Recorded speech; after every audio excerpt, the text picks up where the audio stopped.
105 दिवसांची मुदत दिली. आता मुदत दिली जाणार नाही.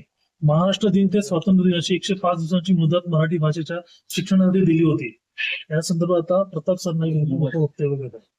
नाही बघा, ज्या राज्यामध्ये आपण राहतो त्या राज्याची भाषा प्रत्येकाला आलीच पाहिजे. त्याच्यामुळे त्याने घेतलेली भूमिका योग्य आहे असं मला वाटतं. काही शिक्षणासंदर्भात एक प्रश्न आहे.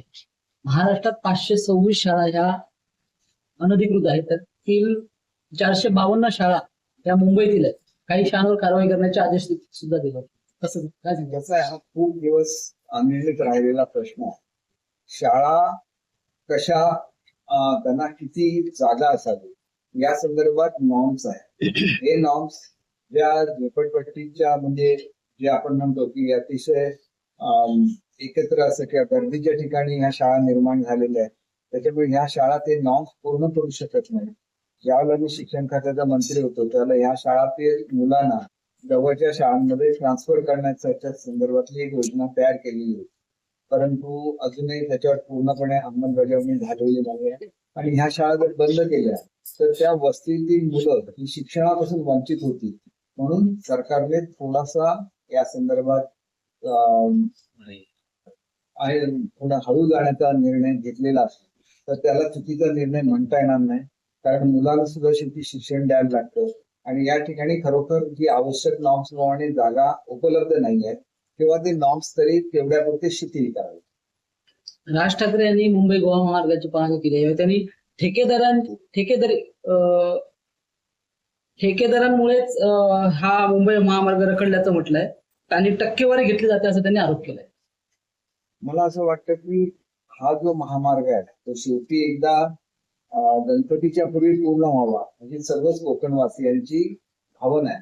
आणि त्याप्रमाणे रत्नागिरीचे पालकमंत्री, कारण आमचा तर मी स्वतः पालकमंत्री असतानाच तो पूर्ण झाला नाही. आमचा महामार्ग पूर्ण होऊन 12 वर्ष झाले. रत्नागिरीतला गणपतीच्या पूर्वी होईल असं तिथल्या पालकमंत्र्यांनी घोषणा केलेली आहे.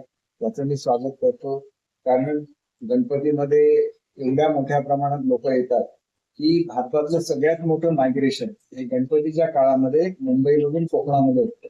तरी मला वाटतं की त्याच्यापूर्वी हा रस्ता तयार झाला तर निश्चितपणे गणेश भक्तांच्या दुवा आणि कोकणवासियांच्या दुवा सरकारला मिळतील. न्यायालयावरती दबाव आणतायत. अपात्र ठरवून जी केस चालू आहे खासदारांसंदर्भात त्यांना भेटी देऊन ते न्यायालयावर दबाव आणण्याचं संजय राऊत यांनी टीका केली आहे. संजय राऊत नेहमी काही म्हणून शेवटी खासदार हे लोकनियुक्त प्रतिनिधी आहेत, ते कधीही पंतप्रधानांना भेटू शकतात. त्याच्यामध्ये काहीही चुकीचं नाही आहे आणि त्याच्यामुळे त्याच्यावर न्यायालयावर कसा दबाव येणार हाच मुळात प्रश्न आहे. असा दबाव येऊच शकत नाही, कारण भारताची न्यायव्यवस्था ही जगातल्या सर्वोत्कृष्ट न्यायव्यवस्थेपैकी एक आहे आणि त्याच्यामुळे अशी कोणी मनात शंकाही घेण्याचं कोणतंही कारण नाही. शरद पवारांची राष्ट्रवादी आणि भाजपमध्ये काहीतरी शिस्त आहे असं विजय वडेट्टीवार यांनी म्हटलंय. खासदार भेट घेणार आहेत अमित शहा यांची, शरद पवार त्या संदर्भात त्यांनी वक्तव्य दिलं. एक गोष्ट अशी आहे की केंद्रामध्ये मजबूत असं शासन असलं पाहिजे तर जे चांगले चांगले ठराव आहे ते मंजूर होऊ शकतात. त्याच्यापैकी एक जो महत्वाचा ठराव आहे तो महिला आरक्षणाच्या संदर्भातला, आणि त्याच्यामुळे महिला आरक्षण ही काँग्रेसने त्यांच्या काळात सुद्धा दिलेली घोषणा आहे, परंतु ते पूर्ण करू शकले नाही. मोदी साहेब ते पूर्ण करू इच्छित आहेत. अशा वेळेला काँग्रेसने त्यांना विरोध करणं हे कुठल्याही एकंदर राजकीय जी चांगली व्यवस्था असते त्याला धरून नाही, कारण आपणच अनाऊन्स करायचं आणि ज्या वेळेला आपण सत्तेत नाही तेव्हा त्याच गोष्टीला विरोध करायचं हे चुकीचं आहे. आणि त्याच्यामुळे अनेक असे खासदार आहेत की ज्यांना पटतं की महिला आरक्षण झालं पाहिजे, महिलांना न्याय मिळाला पाहिजे, असे सगळे खासदार आज एनडीएला त्या ठिकाणी पाठिंबा देतात.